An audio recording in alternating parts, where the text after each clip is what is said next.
Today I'm going to do my think aloud on The Stone Fox by John Reynolds Gardner, illustrated by, I hope it's Marcia Sewall. I wanted to start with the picture on the title page, and in the picture I see a boy, a dog, holding something in his mouth, and then a little tiny house in the background. So this reminds me of a time in the past where farming was the main source of income and really just the way of just being and of living. And the fact that there's no color in the picture tells me that the story might be set back in time in maybe the 1950s or 60s. So what I'm doing here is I'm making a prediction on the fact that our setting of the book might be in the past. And so I have to start thinking about that as I read on.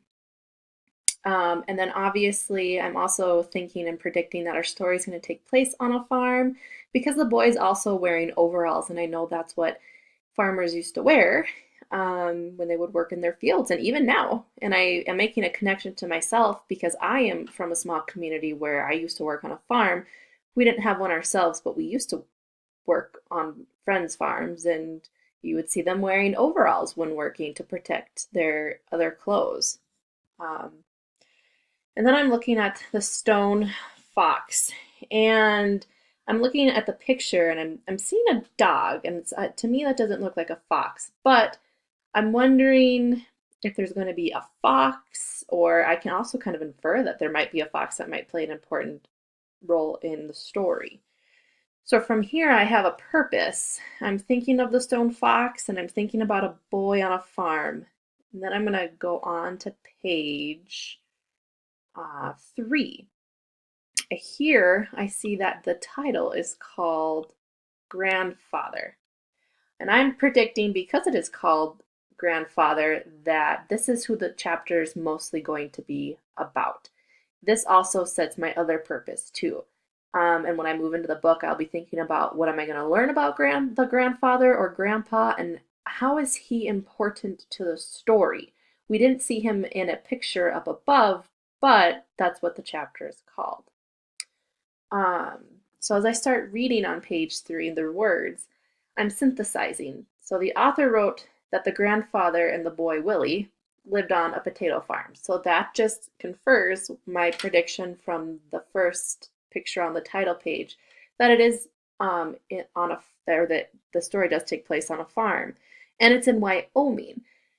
So that I might start thinking too about Wyoming farmers and how, there was a Dust Bowl at one time. And I'm just going to keep that in mind as I continue to read. Um, and it tells me that the grandfather and the boy loved each other very, very much. And it tells me that they used to laugh together until they cried. And yeah, so that's just kind of telling me that they loved each other and that they very much cared for each other.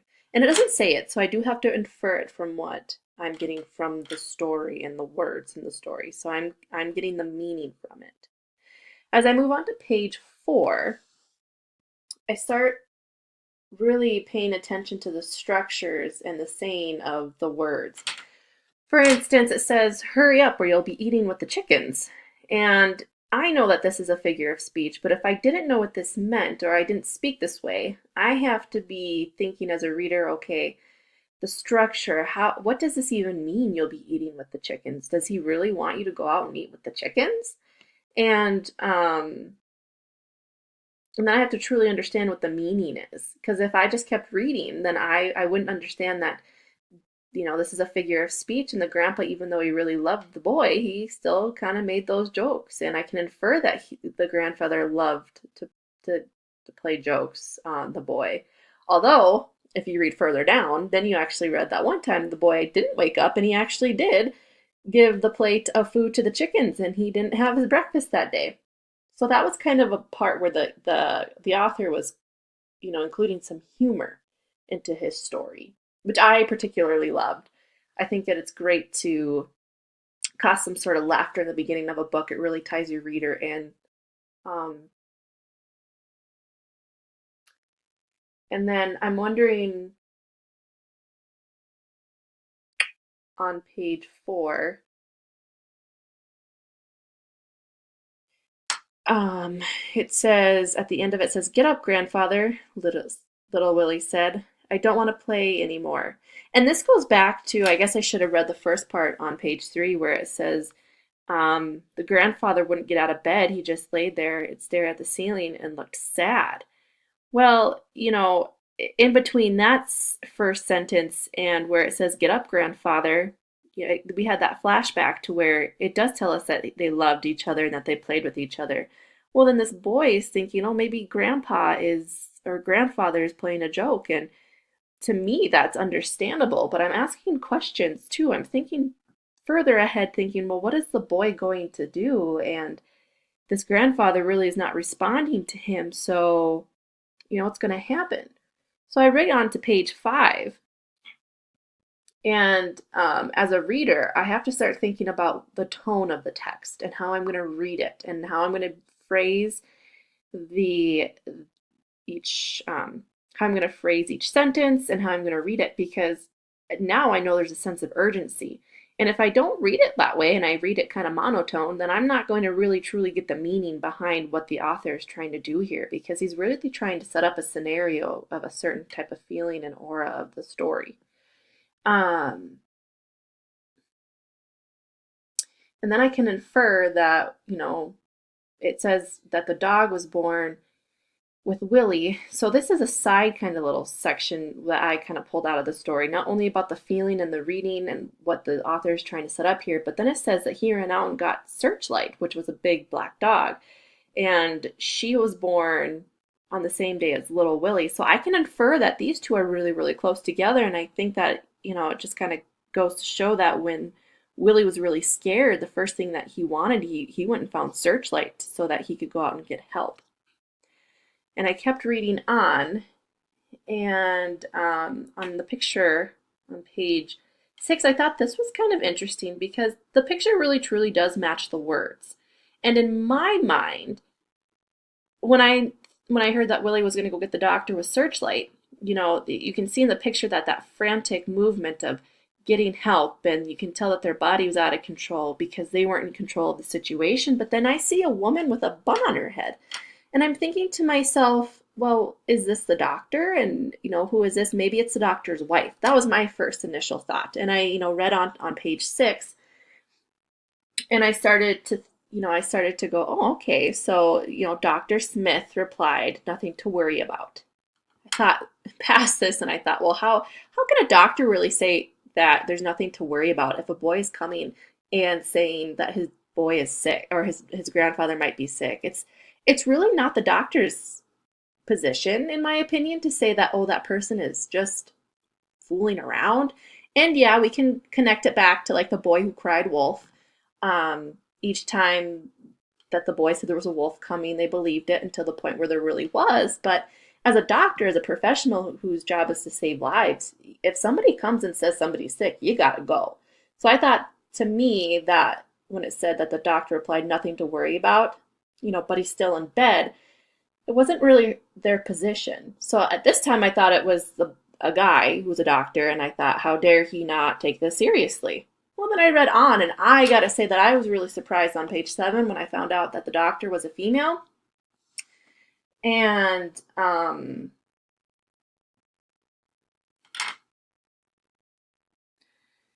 it just, for me, I would have predicted, like I said, that it was a boy, but it was a female. So then I started to think and ask questions about, well, who was the author of this story? Because it's obviously set in the past in Wyoming. And I went back and I saw that it was John that wrote the story. And then I had to stop reading because I got curious. And my question was, well, when was John born and when was the story created? Because the copyright wasn't on this. But I did go to see, when I looked up John, and he was actually born on a dairy farm. And he was born in 1933, which was right after the women's movement. And he liked to look at stories in a different way. So he actually retold, oh, I'm forgetting what story it was, but he told it from the perspective of the monster rather than the people who are after the monster. So that's kind of telling me that, oh, okay, well, I think it's weird that it's a girl. But the author, wants me to change my perspective and um, maybe not infer that. I don't know. I just thought that was kind of interesting and curious. But I did have to, I was asking myself questions and then I had to go search for new information in order to truly understand the story and why. And right now, it may not have a huge part in the story, but it may later. So I have to keep that in mind. And then I read on,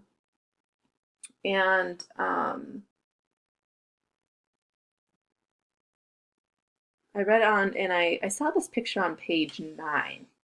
And I thought it was, let's see, on page 9, I started thinking and making connections to what has happened to me in the past and what I've seen before, either on movies or in books. And usually, when people are standing around a bed with somebody in it, I'm thinking to myself that the grandfather isn't going to do well and he may or may not make it, aka, he might die.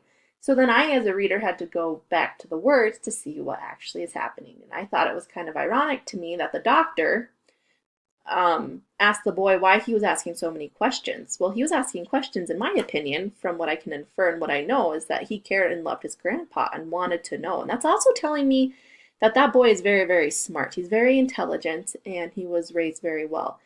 And so he was asking questions, but then she in turn was asking those questions. So, what is the author trying to do here? To me, I have to start thinking critically. Now, I'm confused myself, and I'm asking all these questions about, um, like, well, my questions. Here we go. I'm asking questions like, why is she asking those questions, and what's actually going to happen? And then I start feeling that anxiety and anxious, and I feel like that's what the boy is trying to feel. And so the structure and the way that the author set out his writing and asking, like, answering a question with a question, that structure is really creating a certain feeling in the reader. And I'm anxious and I want to just keep going on because I want to know what she was, what she found out. And as I read on, I thought it was kind of not interesting or ironic, but I just thought it was kind of weird when she said nothing's wrong with him. So medically, he is as healthy as an ox, could live to be 100 if he wanted to. And that's key right there, if he wanted to. And it goes on to explain the fact that it's his mind that is sick, um, that he's healthy, but he's given up on life. And so then I had to think critically and think back to what I know about illnesses. And I'm starting to think, oh, grandpa has depression. And so I'm asking questions of myself. And I went back and reread too, as far as like coming up with, oh, he's sad, he doesn't want to live, but his body is healthy.